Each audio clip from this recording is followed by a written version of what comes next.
Sir, हाल ही में बहुप्रतीक्षित Chausa thermal power plant की पहली यूनिट का उद्घाटन प्रधानमंत्री नरेंद्र मोदी जी ने गया जी से किया और अब दिसंबर में दूसरी यूनिट भी शुरू होने वाली है। क्या लगता है कितना बक्सर के विकास में सहायक होगा ये? लेकिन विधायक जी तो उसमें बोल रहे हैं कि वो जब डॉक्टर मनमोहन सिंह का और जगदानंद सिंह का उपलब्धि है। तो विधायक जी जहां तक बोल रहे हैं, बेगानी एक कहावत है, बेगानी ब्याह में अब्दुल्ला दीवाना। तो दूसरे का किए हुए काम को, क्योंकि इनको तो कुछ काम करना नहीं है, इनके सरकार को तो कुछ करना नहीं है, दूसरे के सरकार को अपना बताकर उसको श्रेय लेने के होड़ लगा हुआ है विधायक जी को। ये लोग देखिए, ये लोग जनता को गुमराह करते हैं। बड़े भाई महाज्ञानी, ये पूरी की पूरी पार्टी, ये लोग थेथरोलॉजिस्ट हैं। थेथरोलॉजिस्ट में ये लोग पीएचडी किए हुए हैं। अब बताइए, ये जगता बाबू का नाम लेते हैं, मनमोहन सिंह का नाम लेते हैं। अरे बड़े भाई, यूपीए 1 और 2 आपको 2 बार जनता ने दिया, 2 बार मौका दिया, आपने जमीन अधिग्रहण भी करवाया क्या?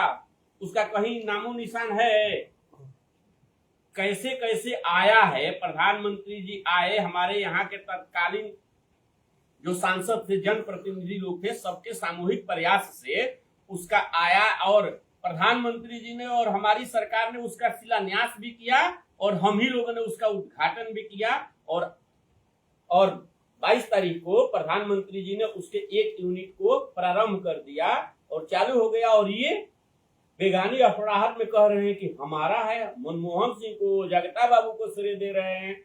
ये लोग तो ये करते हैं कि अराजकता फैलाते हैं। यही जगतानंद के बेटा जो माननीय सांसद हैं, यहाँ पे कभी राकेश टिकैत को बुलाते हैं, इसको बैटल फील्ड बनाने का, यहाँ के अमन चैन को खराब करने का जो काम करते हैं ये लोग अराजकता फैलाने का काम करते हैं। ये लोग विकासवादी हैं, लेकिन आज कभी किया है? लेकिन आज भी तो मुख्यमंत्री आवास घेरने गए हैं संयुक्त किसान मोर्चा के साथ। ये क्या करे? अराजकता फैलाते हैं। इसी तरह हरियाणा की जनता ने दिखा दिया था ना इन लोगों की औकात। जितने किसान मोर्चा के बड़े बड़े नेता थे, सबकी जमानत जब्त हुई है।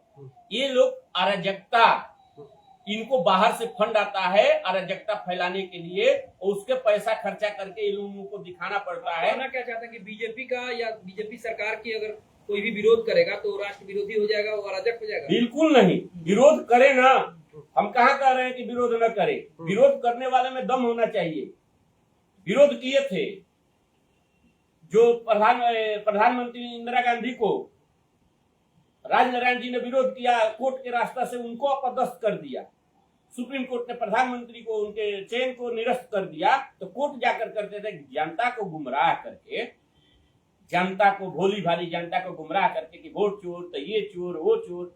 इसके पहले क्या लेकर आए थे ये बताइए तो? ध्यान नहीं है आपको? इसके पहले ये लोग कह रहे थे चौकीदार चोर है, राफेल का डील हो रहा था तो चोर है। जनता ने विश्वास किया, अब वो चुप हो गए। एसआईआर के मुद्दे पे यही कर रहे हैं, उसके सीएए के मुद्दे पे यही कर रहे थे। आपको क्या लगता है? हर मुद्दा जो भारत सरकार लेकर आती है, इनका सगुफा होता है। चुनाव नजदीक आएगा, चोर है चोर है, अब वोट चोर चोर चोर कर रहे हैं। भैया तुम जाओ ना, सुप्रीम कोर्ट जाओ, कौन रोका है? इंदिरा गांधी ने अन्याय किया था तो वो गए थे कि नहीं? राजनारायण जी गए। और देखिए, 2 सवालों का जवाब आप दीजिए। पहला तो ये कि कांग्रेस की लाई हुई चीज को अपना क्यों बता रहे हैं आप? क्योंकि विधायक जी ने कहा है कि डॉक्टर मनमोहन सिंह, स्वर्गीय डॉक्टर मनमोहन सिंह जब प्रधानमंत्री थे उस समय की योजना है ये। पहला तो ये बताइए कि इसको आप, हम विधायक जी से पूछना चाहे कि उस समय की योजना है। आज आप टाई टाई कर रहे हैं टिटहरी जैसा। जब टिटहरी सोती है ना तो चारों पैर आसमान में करके दोनों सोती है। उसको लगता है कि आसमान को मैं ही टिक रखा हूँ। ठीक है, आसमान गिर जाएगा, मेरे ऊपर कर लेंगे तो आसमान टिका रहेगा। वही हाल विधायक जी का है। दूसरे के काम को सिरे तो क्यों नहीं इन्होंने उस समय नोटिफिकेशन कराया?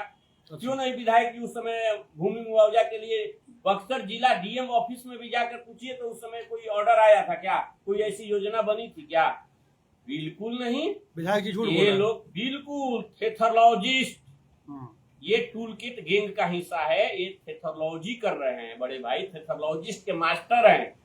और ज्यादा क्वेश्चन करिएगा ये तो ज्ञानी है, महाज्ञानी जी। आप ऐसी करते रहिए, जनता सब समझती है। लेकिन दूसरा सवाल ये है कि वोटर लिस्ट में जो गड़बड़ियां, कथित तौर पे जो गड़बड़ियां हुई है, उसके लिए जो यात्रा निकली है राहुल जी की, उस पे जब सवाल इलेक्शन कमीशन से पूछा जाता है तो जवाब आप लोग क्यों देते हैं?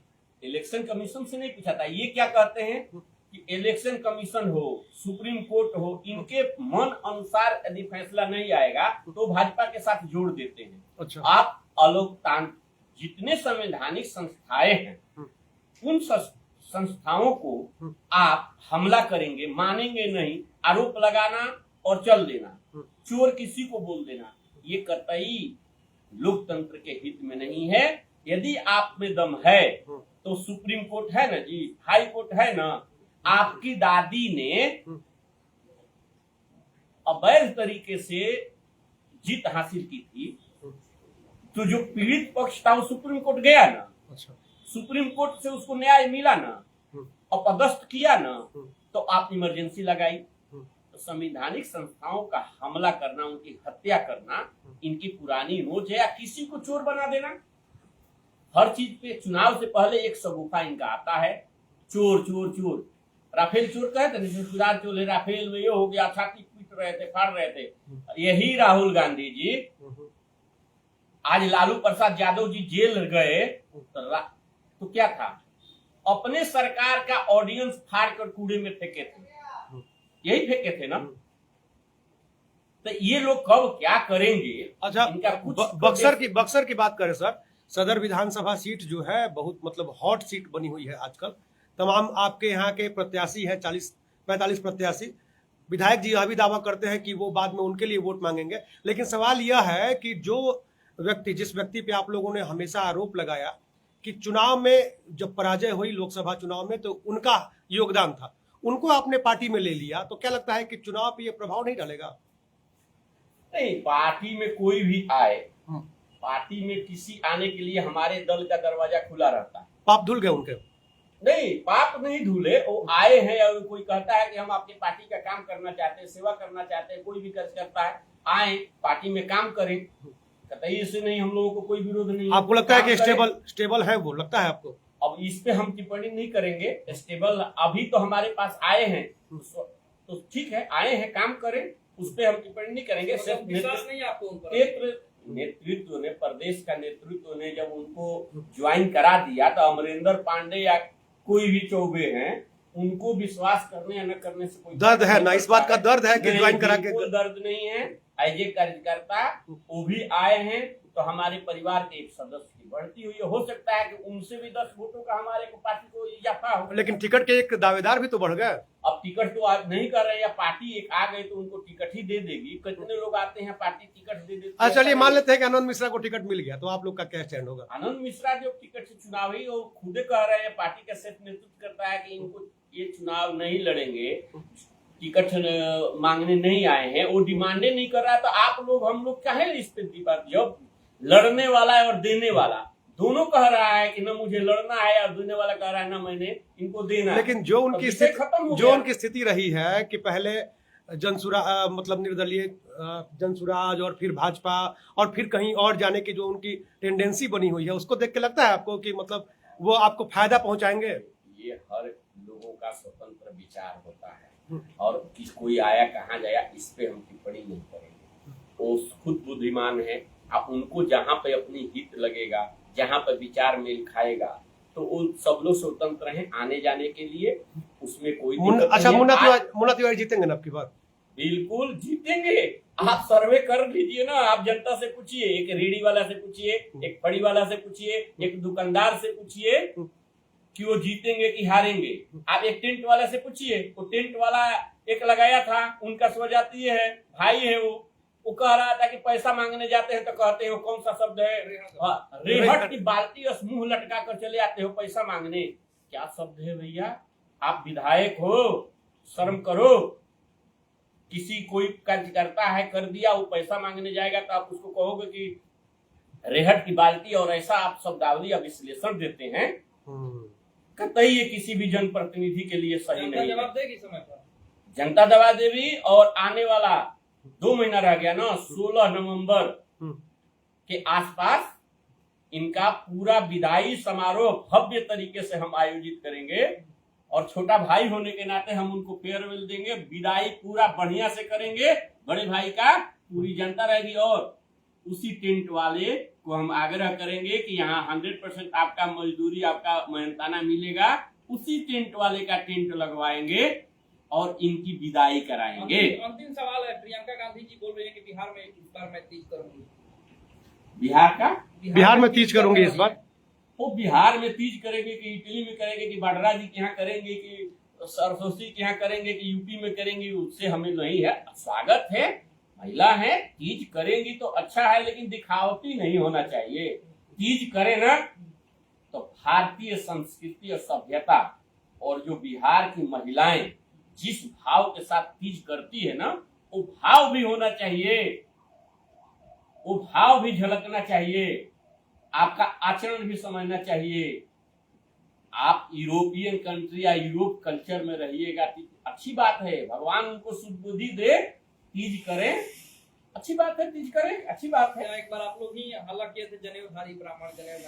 वो है, जनेऊ मैं भी पहना हूं, मैं दिखाता हूँ क्या? ब्राह्मण को दिखाने की जरूरत होती है क्या कि ब्राह्मण है? हम तो जनेऊ दिखाए, अरे कहाँ से भाई, आप ब्राह्मण कैसे हो?